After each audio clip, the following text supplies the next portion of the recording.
ଆଜିଠୁ ବଦଳିବ ପାଗର ମିଜାଜ, କମିବ ଝଡ଼ ବର୍ଷା ପ୍ରଭାବ।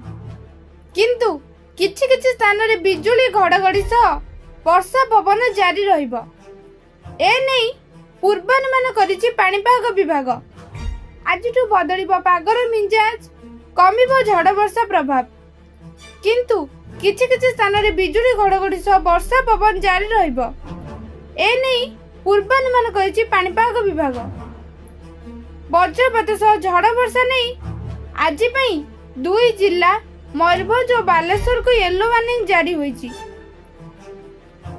ରାଜ୍ୟରେ କେତେକ ସ୍ଥାନରେ ଆଜି ବର୍ଷା ସହ 40ରୁ 50 କିମି ଏବଂ ସର୍ବାଧିକ 60 କିମି ବେଗରେ ପବନ ବହିବାର ସମ୍ଭାବନା ରହିଛି। ପାଣିପାଗ ବିଭାଗ ପକ୍ଷରୁ ଉତ୍ତର ଓଡ଼ିଶା ଉପକୂଳ ଅଞ୍ଚଳ ପାଇଁ ସତର୍କ ସୂଚନା ଜାରି ହୋଇଛି। ପବନର ତୀବ୍ରତା ଯୋଗୁଁ ସମୁଦ୍ର ଅଶାନ୍ତ ରହିବ। ତେଣୁ ଆସନ୍ତାକାଲି ସକାଳ 8 ଯାଏଁ ଅର୍ଥାତ୍ 24 ଘଣ୍ଟା ଯାଏଁ ସମୁଦ୍ରକୁ ମତ୍ସ୍ୟଜୀବୀଙ୍କୁ ଯିବା ପାଇଁ ବାରଣ ହୋଇଛି। ବର୍ତ୍ତମାନର ପାଣିପାଗ ନିୟାମକ ଅନୁସାରେ କିଛି କିଛି ସ୍ଥାନରେ ବର୍ଷା ସହ ମେଘୁଆ ପାଗ ଦେଖିବାକୁ ମିଳୁଥିବା ବେଳେ ହଠାତ୍ ପାଗର ମିଜାଜ ବଦଳି ପବନ ସହ ଝଡ଼ ତୋଫାନ ମଧ୍ୟ ଦେଖିବାକୁ ମିଳୁଛି। ଏହାର ପ୍ରଭାବରେ ଖରା ଓ ଗରମର ପ୍ରଭାବ କମ୍ ରହୁଛି।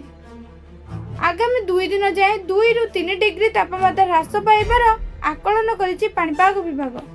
ଅନ୍ୟପଟେ ଧୀରେ ଧୀରେ ବର୍ଷା କମିବା ସହ 5 ଦିନ ଭିତରେ ପୁଣି 2ରୁ 3 ଡିଗ୍ରୀ ତାପମାତ୍ରା ବୃଦ୍ଧି ହେବ ବୋଲି ପୂର୍ବାନୁମାନ କରିଛି ପାଣିପାଗ ବିଭାଗ।